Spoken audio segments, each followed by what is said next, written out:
Ya, boleh diulang ya? Ya. Oke, kalau saya bilang semangat pagi teman-teman berdiri, betul ya.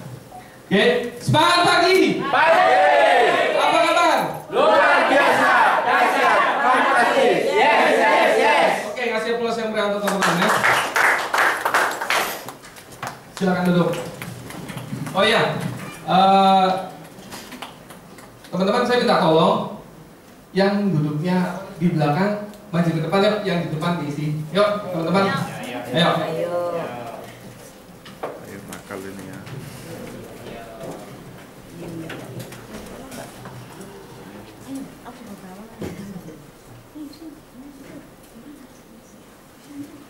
Pak, yang paling belakang Pak, Pak, maju Pak. Terlalu jauh Pak. Oke, ya. Sebelumnya terima kasih untuk kesempatan yang diberikan ya Pak Kanho, ada ya. Bu Citra ya, Bu Citra ada? Ada. Oh ya, Bu Citra. Terima kasih yang sudah mengizinkan saya untuk sharing di sini. Teman-teman, hari ini saya nggak bawa materi ya, karena saya masih belajar di Prudential. Ya, hari ini saya akan membagikan pengalaman saya. Saya join 2010, tapi hari ini juga belum agency director. Itu nanti saya cerita kenapa. Tuh ya. Nah, yang leader di sini boleh katakan yang leader. Oke. Ya. Yang baru di bawah 3 bulan. Di bawah 3 bulan. Oke. Lainnya 1 tahun. Antara 1 tahun ya. Oke. Di bawah 3 bulan. Oke, teman-teman, mau berapa lama pun Anda di sini ya. Nanti saya kasih tahu kenapa saya begitu lama di Prudential ya. Awalnya saya lahir di Kalimantan, di Banjarmasin ya teman-teman, 33 tahun yang lalu. Jadi kalau di Prudential umur 30 sekian tuh bukan muda lagi. Kenapa? Banyak sekali yang di bawah 30 tapi sudah kaya raya. Ya, kenapa? Karena sistemnya yang luar biasa.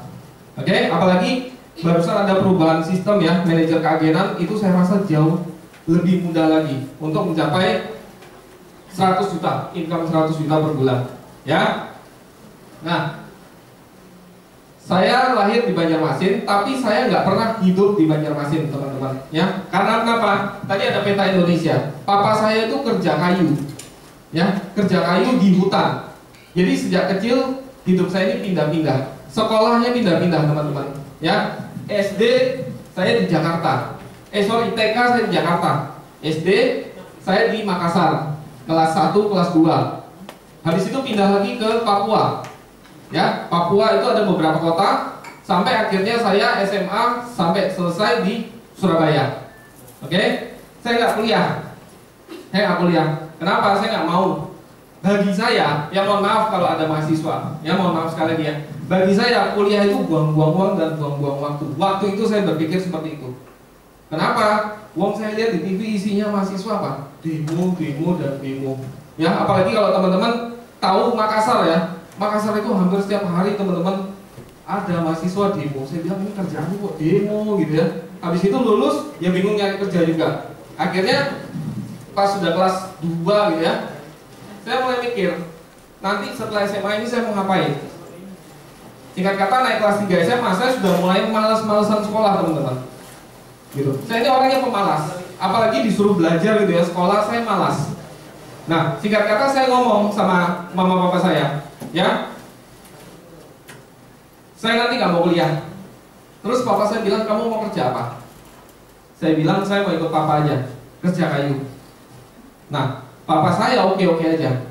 Kalau mama saya beda teman-teman. Mama saya itu lebih apa ya?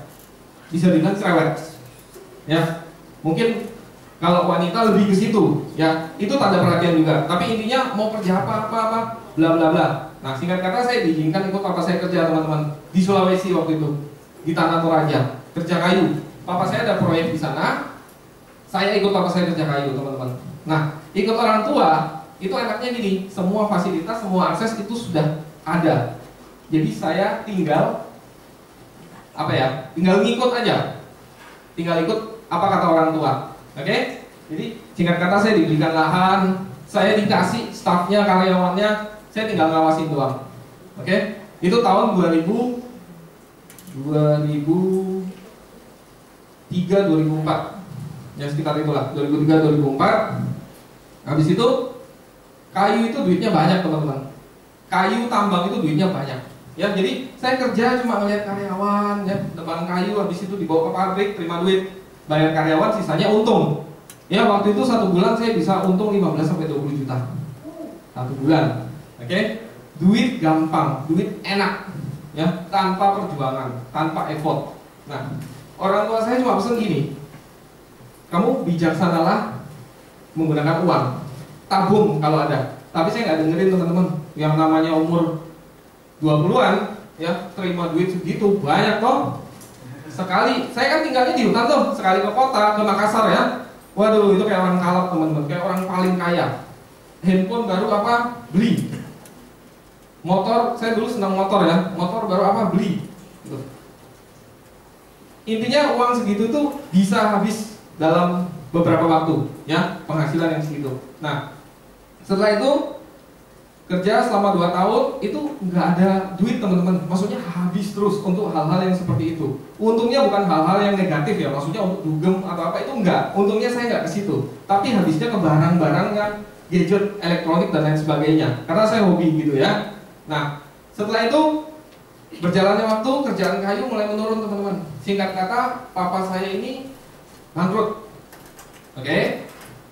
Saya juga dong, sama. Kenapa? Karena ditipu orang sana. Ya, ditipu orang di sana. Ya, jadi ceritanya mereka ngeliat kita sukses, habis itu mereka niru cara kita, duplikasi, teman-teman. Ya, akhirnya pelan-pelan orang luar tersingkir. Ya, dan sebagian besar ditipu. Oke? Detailnya seperti apa saya juga sudah lupa gitu ya. Nah, singkat kata, nggak pegang duit. Akhirnya karena ditipu, habis semua uang. Waktu itu kami sekeluarga sempat ngekos, teman-teman. Ya, papa saya itu kerja kayu 3 kali bangkrut. Ya, 3 kali bangkrut.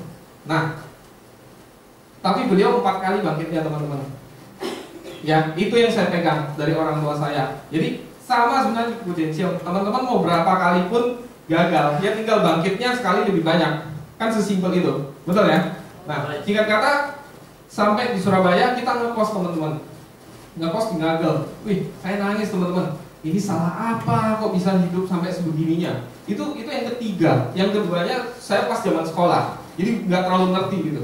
Ya, jadi papa saya itu orangnya berani, teman-teman ya. Kalau sudah ada peluang, dia berani naruh uang besar di situ. Kalau dia lihat bagus, tapi akhirnya gagal. Seperti itu, ya. Nah, singkat kata kita ke Surabaya.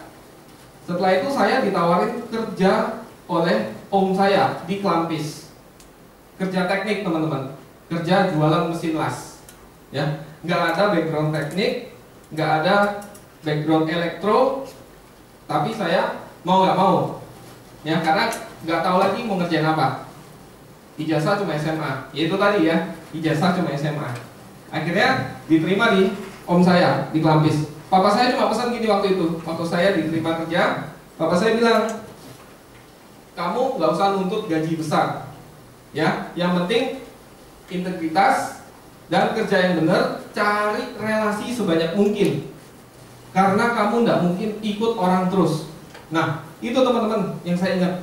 Karena kamu nggak mungkin kerja ikut orang terus. Kalau kita, ya orang Chinese itu kita selalu diarahkan untuk apa sih? Bisnis sendiri.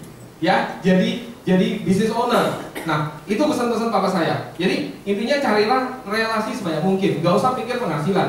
Anda kerja benar, penghasilan pasti benar, gitu kan? Tapi tidak sebagai karyawan, teman-teman. Ya, tidak sebagai karyawan. Kenapa? Saya awal masuk di om saya, itu saya cuma digaji 600.000. Saya nggak tahu itu besar apa kecil. Waktu itu saya kasih tahu papa saya cuma ketawa aja, gitu ya. 600.000. Tapi nyatanya pada waktu itu cukup, teman-teman. Untuk saya hidup itu cukup. Ya saya sendiri ya. Nah, setelah itu kerja nih. Saya jadi orang yang workaholic gitu ya. Kerja itu rajin. Ya, kacamata kuda pokoknya. Pagi jam 8 masuk, sore jam 5 pulang. Itu normal ya. Saya setengah 8 sudah di kantor. Pulang paling cepat jam setengah 6 atau kadang-kadang jam setengah 7, jam 7. Itu saya dulu. Ya, ngapain aja saya juga nggak tahu, pokoknya habis kerja itu ada aja bos saya itu ngajak ngobrol sampai malam baru pulang ke rumah, makan, mandi, tidur setiap hari selama beberapa tahun ya. Jadi anak kuper, kurang pergaulan ya. Dasarnya saya juga orang pendiam, jadi ke mall atau apa itu saya tidak ada keinginan, karena duitnya juga pas-pasan. Dengan 600.000 buat apa nge-mall, buat apa, nggak cukup kan. Nah, singkat kata, rajin kerja teman-teman, penghasilan tuh mulai naik ya, penghasilan mulai naik karena bosnya juga om saya keluarga, jadi mungkin itu pengaruh juga ya. Akhirnya gaji mulai naik, gaya hidup mulai berubah. Oke, gaya hidup mulai berubah.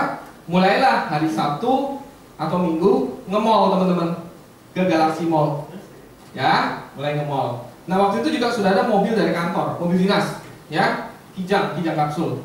Nah, saya ke mall, ke Galaxy Mall, itu saya ngeliat ya, potongan-potongan kayak gogo-gogo gini ya, kayak gogo-gogo gini. Itu mobilnya apa teman-teman? Mercy, BMW ya.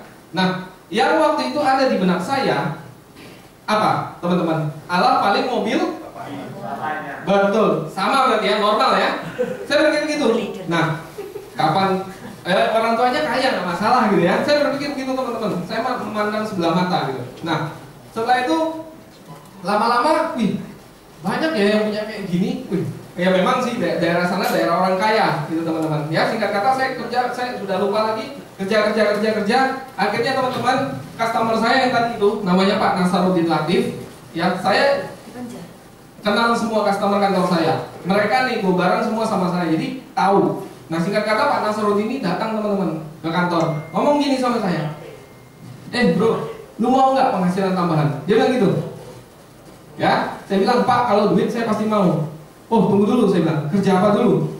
Saya bilang gitu. Dia bilang gini, oh saya di Prudential. Oh, asuransi ya, saya bilang gitu. Dalam hati saya teman-teman, nggak wis. Ya, tapi saya bilang, saya pikir-pikir dulu karena saya nggak mungkin langsung nolak dia. Saya sungkan, gitu. Kenapa? Saya dilahirkan dari keluarga yang nggak suka asuransi. Papa mama saya itu baru punya asuransi pas saya jadi agent teman-teman. Bayangin 2010, 2011 mereka baru buka polis. Ya, di umur berapa tuh? 5 bulan. Nah, singkat kata, beberapa hari kemudian Pak Nasaruddin Latif ini, Pak Irul panggilnya ya. Pak Irul itu datang teman-teman, ya. Nelpon saya dulu, bos lu ada di kantor nggak? Katanya gitu. Oh, saya bilang ini pasti mau prospek bos saya. Iya katanya. Ya, orangnya polos teman-teman. Loh, percuma Pak, saya bilang gitu. Loh, kenapa? Wong adik bos saya agen kok, Prudential, tapi dia di Kalimantan. Saya tahu, karena saya juga pernah direkrut adik bos saya, ya.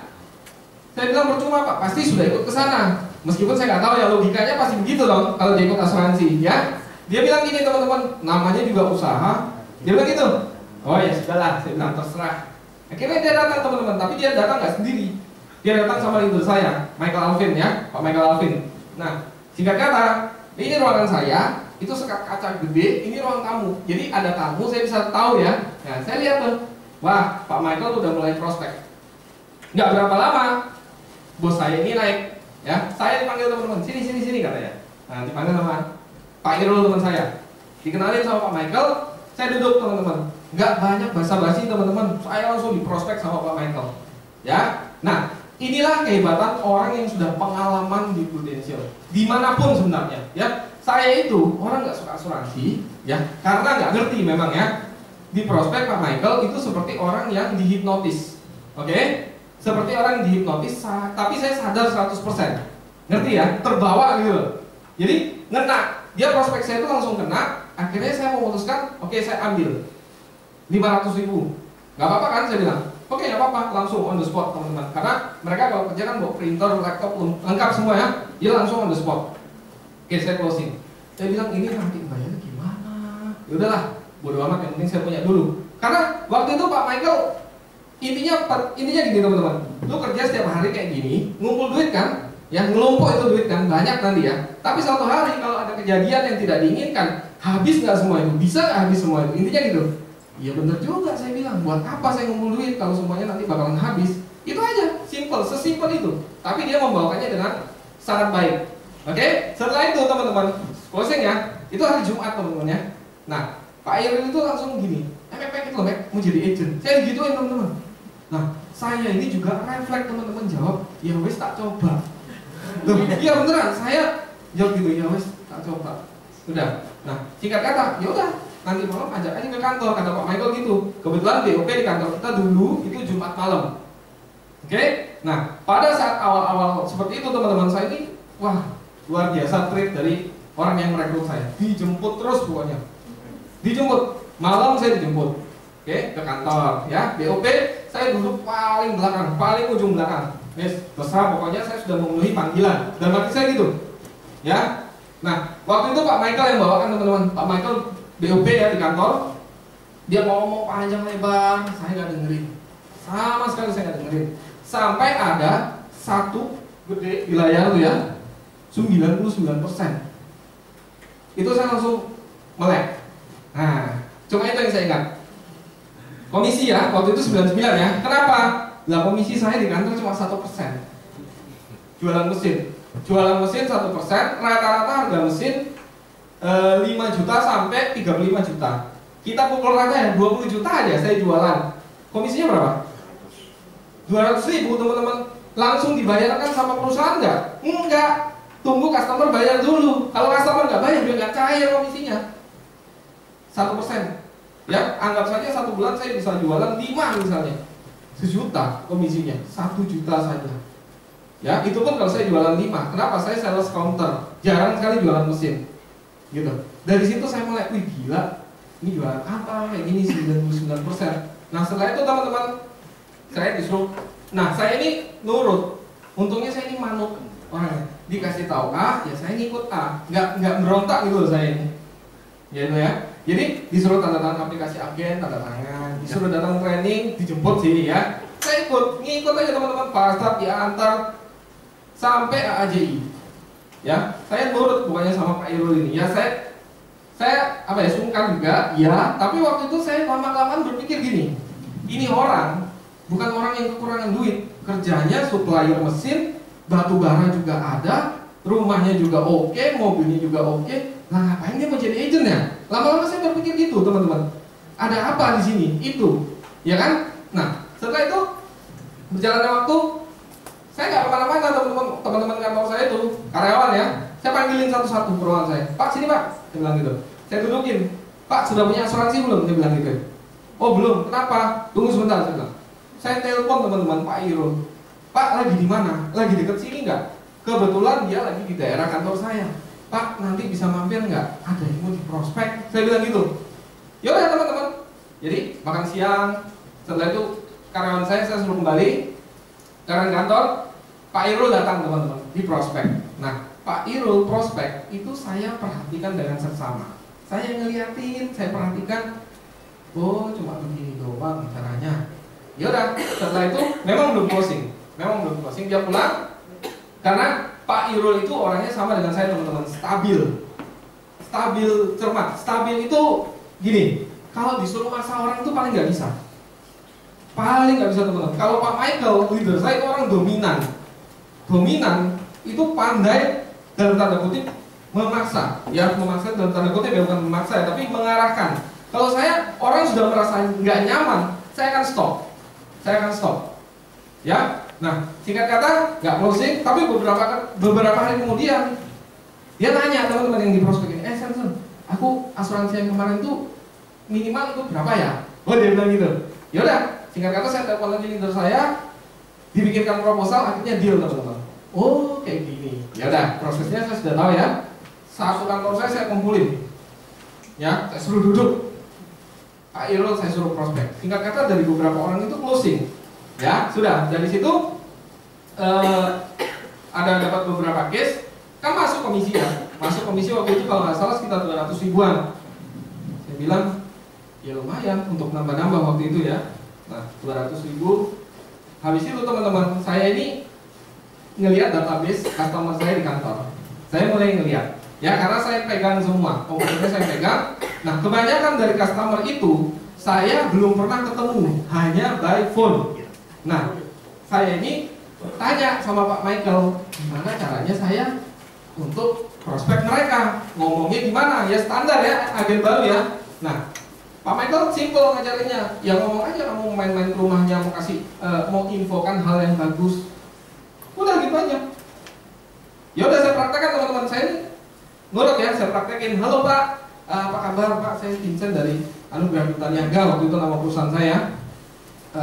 Oh iya ya, kenapa Pak? Nanti malam saya ada arah ke sana, boleh nggak saya mampir sekalian kita kenalan, seperti itu aja teman-teman, sekalian kita kenalan, apa silaturahmi dan lain sebagainya. Ya customer saya tuh banyak di area Sidoarjo dan Gresik. Nah sementara saya kerja sampai rata-rata jam 6. Jadi teman-teman, siang itu saya buat janji 1 maksimal 2 orang. Saya lihat dulu ya rutenya. Nah di mobil itu saya sudah sedia baju tangan panjang seperti ini. Kenapa? Karena kantor saya seragam teman-teman, biru kayak PLN, warnanya biru tua. Ya kayak PDAM, PLN gitulah, kayak bluebird lah. Nah, saya kan abungin prospek gua kayak seperti itu ya. Jadi di mobil saya sudah bawa baju tangan panjang, ya. Saya karena ngelihat leader saya kalau prospek seperti itu, ya saya nurut aja, gitu. Setelah itu, oke. Setiap hari teman-teman saya buat janji seperti itu. Dan kalau kita nggak ada embel-embel asuransi atau prudensial, orang pasti oke kan ya. Ya saya nggak ngomong gitu karena mereka juga nggak nyangka. Pikirnya saya datang cuma mau ngomong masalah mesin dan lain sebagainya, seperti itu. Jadi saya diizinkan untuk datang. Singkat kata saya datang, saya nggak banyak basa-basi teman-teman, ya. Saya kenalan sama lihat orangnya, ketemu, saya langsung ngomong, Pak, sekarang saya juga di Prudential Pak, boleh nggak saya kasih info mengenai Prudential? Seperti itu. Banyak nggak yang closing teman-teman? Banyak yang nggak closing, ya. Banyak yang nggak closing. Bukan berarti nggak ada, tapi banyak yang nggak closing. Saya pernah di Sidoarjo ya, nunggu orang itu dari jam 8 sampai jam 11. Saya nggak tahu itu bodoh atau gimana, tapi waktu itu saya pokoknya gini, saya janjian jam 8, orangnya nggak ada, saya telepon nggak aktif teman-teman. Saya tunggu di mobil sampai jam 11 malam. Ternyata orangnya ngapain teman-teman? Nonton bioskop. Enggak, patut lah. Tapi ya sudah, mau marah gimana? Akhirnya jam 11 malam dia mengizinkan saya untuk masuk rumahnya teman-teman. Saya prospek sampai jam 1 di Sidoarjo sana. Puri Indah atau apa? Puri Indah, ya. Saya prospek sampai jam 1 ya. Closing teman-teman. Closing ya. Wah, senang. Closing, pulang sampai rumah setengah 3. Besok paginya ditelepon dibatalin. Waduh, saya bilang itu ya. Jadi teman-teman, ini bagi yang baru ya, banyak sekali cerita yang nggak enak, ya. Oke, banyak sekali cerita yang nggak enak. Bukan untuk menjatuhkan mental teman-teman, tapi saya kasih tahu di depan teman-teman, ya. Asuransi kerjanya mudah nggak? Nggak. Kalau saya bilang nggak. Tapi kalau Anda bisa melewati semua itu, hasil yang Anda dapatkan itu bakalan di luar ekspektasi Anda. Oke? Ya. Jadi Anda nggak akan pernah menyangka hasilnya nanti. Ya, mungkin di luar ekspektasi Anda. Ya, kalau saya prinsipnya, saya akan selesaikan apa yang sudah saya mulai, gitu. Jadi banyak sekali teman-teman yang kayak gitu, yang polis dibatalkan itu ada beberapa kejadian. Oke, singkat kata, saya lewati setahun pertama 2011 jadi agent tuh cuma 100 juta api. 100 juta itu dapat komisi berapa? 2.500.000 ya, 2.500.000. 2012 100 juta api lagi, komisi jadi berapa teman-teman? 5 juta. Ya, karena komisi 2 tahun ya 5 juta. Dari situ, wih, lumayan ya. Ini saya kerja seperti ini aja, main-main dalam tanda kutip ya. Hasilnya sudah kayak begini, gitu 5 juta. Nah, waktu itu saya nggak berpikiran untuk resign. Kenapa? Karena kerjaan saya mulai masih bagus, gaji naik terus, bos makin percaya, ya. Terus dari leader juga tidak ada tekanan untuk resign. Kenapa? Karena Pak Michael tahu bosnya itu keluarga saya, oke? Nah, dan juga produksinya juga cuma 100 juta ya udahlah. Nah, singkat kata teman-teman, apa yang membuat saya berpikir untuk resign? Itu sangat-sangat sederhana teman-teman. Saya kerja di situ 7 tahun. Kalau 1 tahun cuti sebagai seorang karyawan itu berapa hari? 12 hari. Oke, yang karyawan pasti tahu. Di sana nggak ada aturan seperti itu teman-teman. Kenapa? Saya keluarga pokoknya sakarpe. Tapi teman-teman 7 tahun saya cuti itu kalau bisa dihitung itu paling 7 hari, totalnya selama 7 tahun. Jadi saya 1 tahun tuh bahkan mungkin nggak pernah absen tuh ada gitu ya. Nah, singkat kata, waktu itu pacar saya tuh ngajak teman-teman, ya 2009 tuh ngajak ke 2009 atau 2010 awal saya lupa, ngajak ke Trans Studio Bandung liburan. Ya udah, Saya ngomong sama bos saya, ya, saya ngomong karena saya nggak ada pikiran macam-macam, pasti dikasih kan, nggak pernah cuti kok. Saya ngomong, bos, saya mau izin. Waktu itu izinnya cuma Jumat, Sabtu, Minggu pulang teman-teman. Jadi cuma 2 hari, karena saya Sabtu kerja. Bayangin cuma 2 hari ya. Bos saya ngomong gini, ngapain ke Bandung? Penting sekali dah. Kalau nggak penting, ya nggak usah. Waduh teman-teman, langsung saya kaget teman-teman. Ih kok kayak ini, saya kerja sudah mati-matian, cuma mau izin 2 hari, kok susahnya seperti ini. Dari situ saya berpikir, waduh ini mulai nggak enak kayak gini, nggak ada kebebasan, ya, nggak ada kebebasan. Kecuali saya setiap tahun ngambil cuti terus, itu beda. Ini nggak pernah teman-teman. Ya, singkat kata, saya berpikir ini kalau nggak diizinkan aku resign aja, nekat. Saya mulai berpikir seperti itu. Nah, akhirnya diizinkan teman-teman, tapi dengan nggak enak, gitu ya. Saya mulai berpikir, waduh, nggak bisa gini terus. Saya bilang, gara-gara hal sepele seperti itu. Saya merasa apa? Nggak ada kebebasan waktu. Sementara waktu itu saya lihat Pak Michael sedikit-sedikit kesana, sedikit-sedikit kesana, enak bener kerjaan. Nah, saya orang suka jalan-jalan juga sih sebenarnya, gitu. Istri saya juga orang yang suka traveling, ya. Nah, akhirnya diizinkan. Yaudah. Tapi teman-teman selama liburan itu telepon kangkring terus. Berasa nggak liburan dan, ya? Karena semua saya megang harga, pesen barang apa semua, kunci kantor, bahkan hari Minggu pun kalau ada orang mau beli barang, saya harus ke kantor teman-teman melayani sampai sebegitunya, ya. Nah, singkat kata, saya mulai ngomong sama papa saya, Pak, saya sudah mulai nggak betah di sini, saya mau keluar aja. Saya bilang gitu. Papa saya bilang, kamu mau kerja apa? Saya mau coba serius di Indonesia. Nah, papa saya bilang gini teman-teman, ya sudah, kalau kamu merasa itu baik, silahkan coba. Papa saya bilang gitu. Mama saya enggak, teman-teman. Mama saya kerja sudah enak-enak dan lain sebagainya. Pokoknya intinya enggak diizinin. Kamu lihat tuh di Prudential, si ini kan banyak ya keluarga saya juga agent ya. Jadi apa tuh sekarang? Banyak yang gagal maksudnya tuh. Ya, nah itu dijadikan tolak ukur oleh mama saya gitu. Oke. Saya bilang gini, oke, saya coba deh 1 tahun. Kalau saya nggak berhasil, saya balik lagi kerja. Saya bilang gitu. Ya udah, intinya mama saya dengan berat hati, oke lah, ya terserah kamu. Ngomong sama bos kamu apa diizinkan. Saya ngomong teman-teman. Saya ngomong waktu itu, saya ngomong bulan apa saya lupa, pokoknya 4 bulan sebelum saya keluar saya sudah ngomong gitu. Intinya bos saya mau resign. Bos saya kaget teman-teman. Ya, bos saya kaget. Gitu. Kamu mau kerja apa? Saya bilang Prudential. Dia bilang lagi, tuh adiknya sekarang begitu-begitu aja. Memang sih, setahu saya adiknya SUM teman-teman. SUM terus ya nggak naik-naik jadi AM. Dan sekarang pun hijrah ke bendera lain gitu ya. Nah, intinya gini, adiknya tidak lebih kaya dari dia. Jadi dia memandang apa asuransi itu? Alah apa sih? Seperti itu gitu loh. Ya, oke. Nah, kamu pikir-pikir dulu deh. Oke, saya bilang oke, saya pikir-pikir dulu. Beberapa hari kemudian saya ngomong lagi teman-teman, karena betul-betul saya sudah niatin, sudah mulai nggak nyaman gitu ya. Saya ngomong lagi, bos saya bilang, ya udah, semudah itu teman-teman. Tapi malamnya saya diajak makan teman-teman di Bon Cafe. Saya bilang ini pasti mau dirayu, ya. Akhirnya malam saya dijemput ya sama bos saya, diajak ke Bon Cafe teman-teman berdua. Saya ya ngobrol. Intinya gini teman-teman, bos saya bilang gini.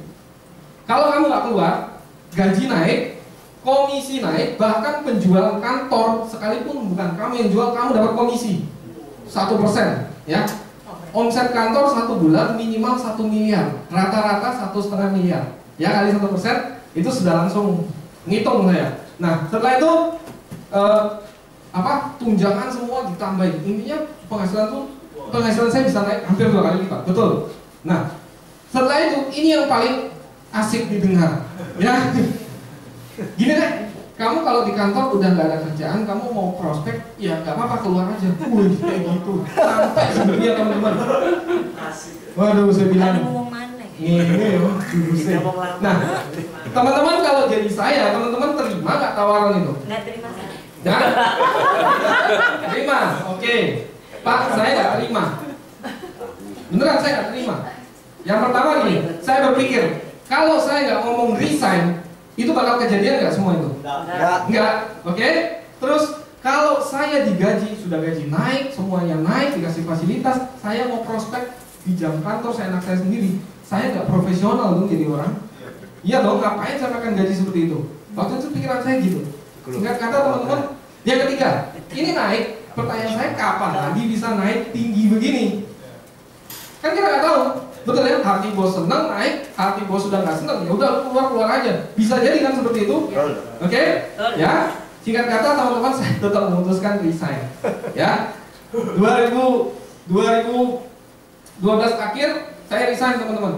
2013 awal udah full time. Biasanya teman-teman mulai bangun itu ya, bangun biasanya jam 5 setengah 6. Begitu resign bangunnya setengah 8 jam 8.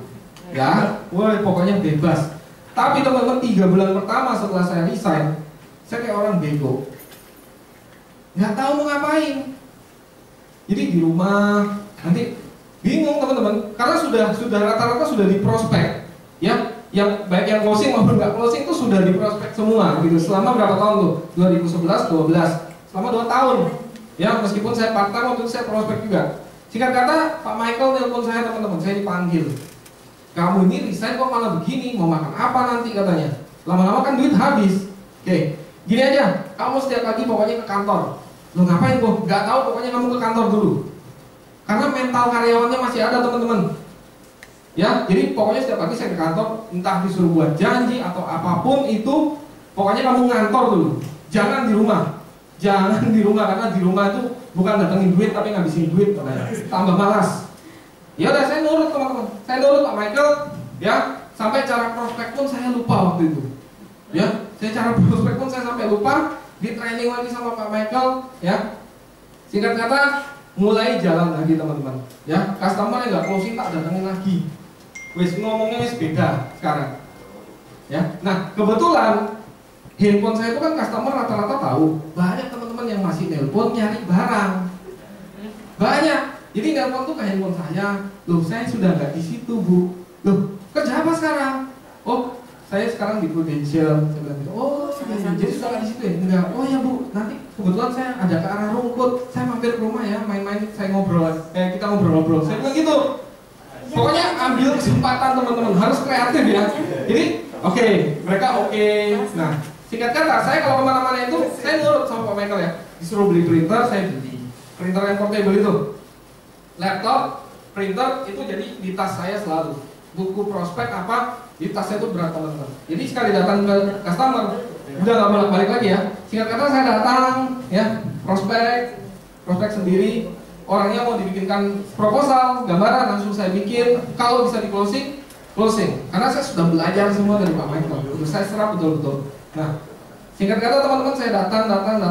Nah, akhirnya dapat teman-teman di bulan April kalau nggak salah. Itu dapat closingan satu keluarga.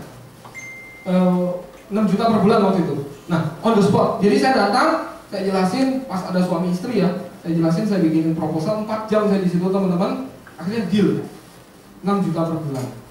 Sewenang 6 juta per bulan, mulai ngitung komisinya berapa teman-teman.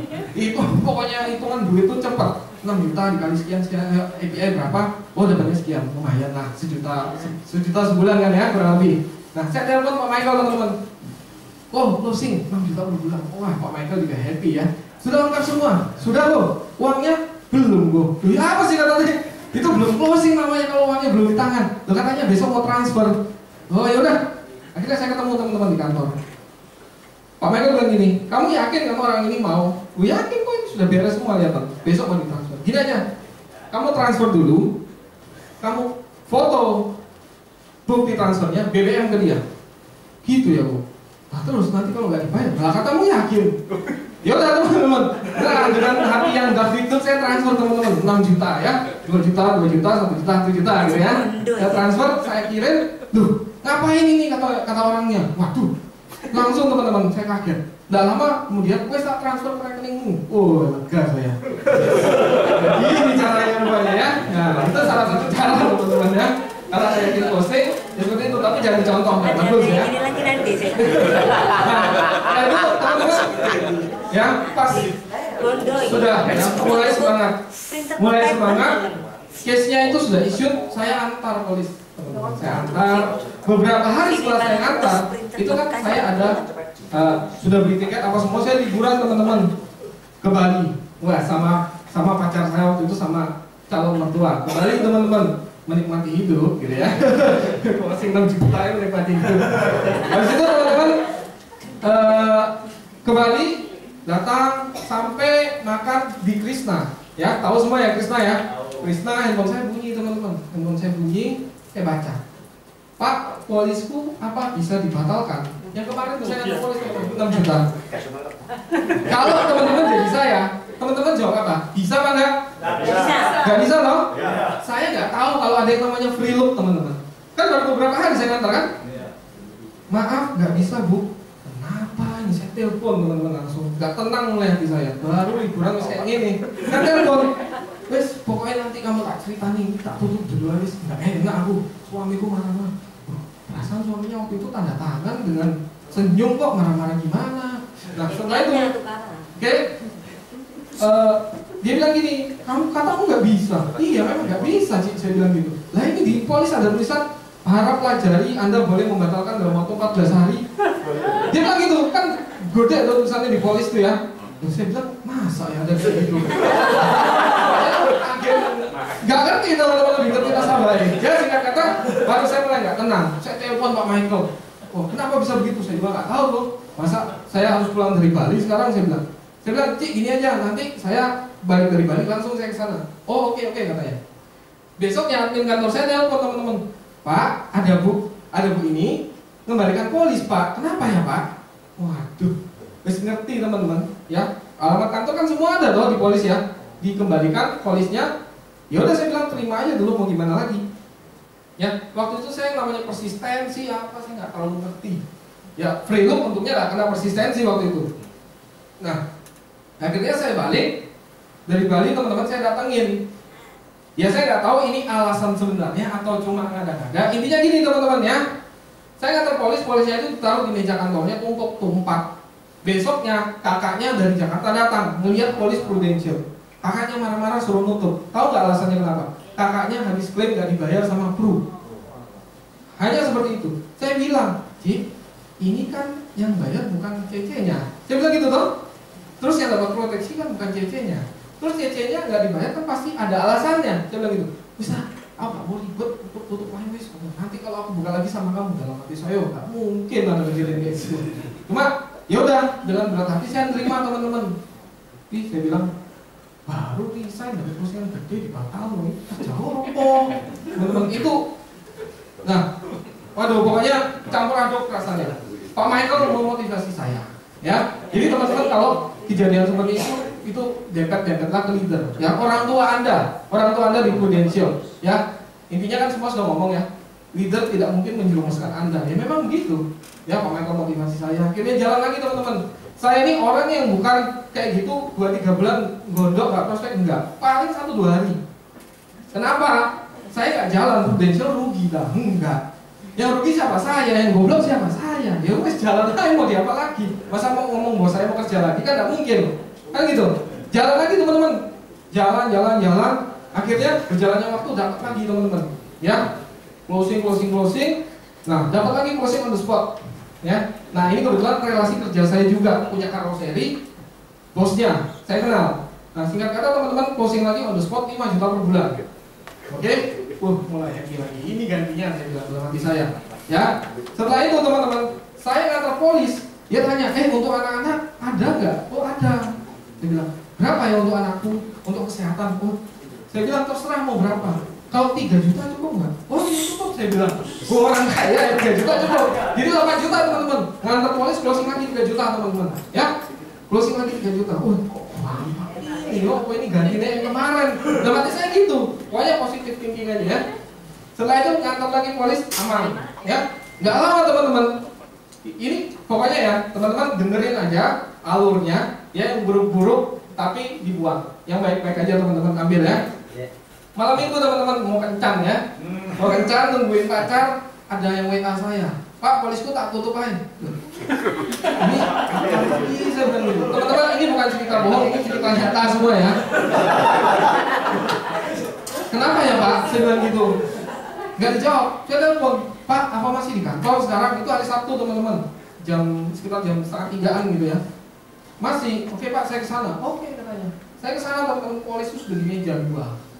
Nah, saya bilang, Pak, mohon maaf kenapa ya? Intinya saya ini bertanya kalau ke nasabah gini, apa saya ada salah prospek, apa saya ada salah penjelasan, intinya apa ada yang salah dengan saya, gitu, ya? Nggak ada, teman-teman. Istriku nggak setuju. Memang sih waktu itu prospek nggak ada istrinya, nah tapi kok waktu itu anaknya dimasukin juga ya, aneh gitu. Wes, patut Pak, nanti kamu tak kasih referensi. Dalam hati saya yang untuk polis kasih referensi, ini aku ceritanya. Nah ya lucu kan? Masa saya prospek referensinya terus referensinya tanya sama dia, polismu ya apa? Kamu memang berapa? Wes tak tutup, tak gimana? Kalau itu saya nggak prospek teman-teman. Waduh, pokoknya dongkol lagi. Nah, pacar saya nangis teman-teman dengar kayak gitu. Dia tahu ini sudah kejadian 2 kali. Saya pacaran sama pacar saya itu dari 2010 sampai 2015 baru married, ya 5 tahun cukup lama teman-teman. Ya, jadi dia nangis. Loh, kok gini lagi katanya? Apa yang salah ini? Apa ada kutukan atau apa? Dia nangis teman-teman. Kamu cari pekerjaan lain mari. Dia kan gitu. Padahal ya pacar saya ini pokoknya SAM di Prudential, ya. Jadi dia tidak yang melulu kamu harus Prudential, enggak seperti itu teman-teman. Dia bilang kamu cari pekerjaan lain mari. Dia bilang gitu, ya. Saya mikir lagi, apa saya bangkrut 3 kali? Ya bangkit 4 kali tuh. Nah saya cuma orang untuk polis, masa saya mundur? Saya berpikir lagi teman-teman, bodoh di saya dong. Ya toh, Prudential kalau saya keluar rugi apa? Nggak ada, iya kan? Ya udah teman-teman, jalan lagi. Pak Michael motivasi lagi, tapi Pak Michael juga bingung, kenapa ya? Ya gitu teman-teman. Iya, nah singkat kata teman-teman, saya juga lupa detailnya bagaimana. Intinya 2014 saya bisa promosi mepet, waktu itu 400 juta toh, promosi UM. Nah, tapi no agent. Ya, agent ada, cuma pas, ngepres lah intinya. 2014 UM. Nah, UM tuh harusnya apa sih? Ngapain sih? Ngerekrut kan ya, building tim ya. Saya lakukan juga teman-teman, saya lakukan juga. Jadi saya mulai melakukan recruiting, tapi sudah terlambat ya, sudah UM. Oke, saya mulai lakukan recruiting. Ada aja customer yang nelpon. Customer saya ada yang nelpon, Pak, saya mau pesan mesin ini. Loh Pak, saya sudah hampir 2 tahun resign kok, Bapak nggak ngerti ya saya, katanya. Loh, masa Pak di kantor nggak ada yang ngomong tuh? Nah sekarang Bapak bisnis apa kok nggak ngajak-ngajak saya? Dia bilang gitu. Oh ini saja.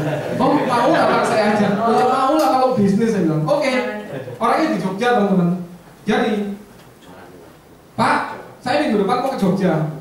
Ya, nanti kita ketemu ya. Saya mau saya ceritain apa bisnis saya. Oh ya boleh Pak, boleh Pak. Padahal saya ke Jogja mau ada rencana ke Jogja, kan memang nggak ada. Ya memang ketemu dia toh. Dia mau naik mobil teman-teman 9 jam. Ya 9 jam. Saya naik mobil ke sana. Sampai sore, malamnya saya ketemu, besok paginya saya balik. Saya BOP tok. Tapi saya BOP, saya bilang gini, Pak, ini kalau Bapak benar-benar mau coba, silakan. Tapi kalau Bapak sungkan sama saya, terpaksa nyoba, jangan. Saya bilang gitu. Kalau terpaksa nggak bakalan jadi nanti. Saya bilang gitu. Akhirnya oke lah Pak, saya coba. Ya, intinya teman-teman, dia coba. Dia bilang, Pasta KAJI saya suruh di Jogja sana, dia nurut teman-teman. Nah tapi waktu itu langsung jalan nggak? Nggak. Ya, mungkin pertengahan 2014 itu baru jalan. Nah singkat kata, waktu itu saya pulang pergi ke Jogja, mulai building tim. Ya tapi ongkosnya gede juga ya. Kenapa harus ngekos, makan dan lain sebagainya. Sedangkan UM offline-nya kecil. Tapi waktu itu saya berpikir, hari ini saya pasti rugi. Udahlah saya bilang, ini namanya bisnis kok. Bisnis wajar ya di depan ya. Ya itu saya berpikir seperti itu teman-teman. Saya mau bangun suatu bisnis. Ya udahlah nggak apa-apa lah rugi-rugi. Yang penting nanti di depannya saya bisa untung. Itu pikiran saya. Oke? Jadi saya ke Jogja mulai bantu agent saya ini prospek. Nah nasabahnya dia ini lumayan teman-teman. Nasabahnya lumayan. Jadi kalangannya itu menengah ke atas. Meskipun rumahnya pinggir sawah tapi gede-gede gitu ya. Karena kerjaannya rata-rata apa? Selepan ya. Nah, ya seperti itulah. Terus ada yang punya pabrik, kontraktor, macam-macam teman-teman. Bukan di tengah kota, tapi di pinggiran Jogja. Rata-rata seperti itu. Karena dia ini kerja mesin dan juga kerja oli. Nah, customernya kan yang punya mesin semua pasti ya, butuh oli ya. Nah, setelah itu saya prospek. Nah, salahnya di sini teman-teman. saya prospekin terus. Dia disuruh maju, nanti dulu. Akhirnya, ya udahlah, mumpung saya di sini, saya bilang. Ya, pikiran saya waktu itu salah. Saya prospekin terus, memang closing. Datang closing teman-teman, closing. Saya pokoknya sekali ke Jogja itu lumayan, waktu itu bisa bawa 100-150 juta api. Ya, nah setelah itu 2015 saya masih sering ke Jogja. Tapi saya ngeliat penghasilan kok mulai turun karena rekrutan juga kurang, off-riding nggak terlalu besar. Akhirnya saya jualan lagi teman-teman. Ya, saya memutuskan untuk jualan lagi. Saya jualan lagi 2015 teman-teman. Dapat lagi big case lagi teman-teman, 12 juta sebulan. Ya, closing sendiri 12 juta per bulan. Nah, ini pesan saya teman-teman. Teman-teman, hati-hati dengan pikiran Anda. Hati-hati dengan pikiran Anda. Kenapa? Saya waktu dapat closing big case yang ketiga, saya berpikir begini, masa sih 3 kali? Ngerti ya maksud saya? Masa sih 3 kali kejadian? Betul ya? Teman-teman, kejadian beneran. Beneran kejadian. Alasannya kurang lebih sama kok. 12 juta per bulan, baru nyerahin polis, baru bayar 2 bulan kalau nggak salah, di surrender. Ya, yang nemuin saya bukan orangnya, anaknya lagi yang disuruh temuin. Orangnya nggak mau ketemu saya di Malang waktu itu di Puncak Tidar. Ya, jadi, saya bilang ini gabungan, bilang ini. Pas itu saya udah mau nikah, teman-teman ya. Nah, jadi singkat kata ya udahlah, kalau mau nutup saya nggak bakalan maksa orang, gitu. Tapi saya harus tahu alasannya kenapa. Anaknya ngomong, oh adiknya ibu di Blitar, klaimnya nggak dibayar prudensial juga. Kurang lebih seperti itu teman-teman. Jadi saya nggak tahu itu benar alasan atau benar-benar kejadian. Saya nggak tahu karena saya nggak mungkin desak dong. Ya udah kalau mau nutup aja, mau apa. Intinya saya tanya dulu apa yang salah dengan saya. Nggak ada. Oh ya udah. Istri saya nangis lagi teman-teman. Ngomong lagi yang sama. Gila. Mau merit, butuh biaya, gitu. Kok malah kayak gini? Lah ya bener. Jadi saya waktu itu ya mau nangis ya apa? Saya ini bukan orang cengeng teman-teman. Mau nangis itu susah beneran. Jadi yang paling sedih tapi nggak nangis gitu. Iya, istri saya nangis ya. Ya udah saya bilang yang sabar aja. Ya mau ngomong apa lagi? Nanti pasti diganti kalau pikiran saya gitu. Ya kan? Nah, setelah itu teman-teman, saya mulai berpikir, iya ya apa saya nggak cocok ya kerja seperti ini. Loh iya, sudah 3 kali teman-teman. Bukan yang, waduh. Setelah itu teman-teman, ya udahlah, jalan aja, ya berjalan dengan biasa gitu ya. Akhirnya merit, saya ngomong sama tim saya di Jogja. Setelah saya merit, saya nggak mungkin sering-sering lagi ke sana. Saya serumah cuma berdua sama istri, nggak mungkin saya tinggal terus gitu kan. Nah, makanya sebelum merit saya mantepin supaya bisa. Oke, teman-teman, singkat kata gini. Bulan Oktober 2015 itu saya nggak pernah Facebookan. Ada Facebook tapi nggak pernah saya buka. Ya, teman kantor saya bilang gini, itu Pak ini agenmu itu pindah tak? Hah? Pindah apa? Saya bilang. Loh itu lihat di Facebook ini. Gambar apa saya bilang emang? Itu loh gambar ikan yang loncat dulu. Tahu ya? Ini ikan satu penuh ikan, sini kosong. Ada ikan loncat. Pernah lihat nggak?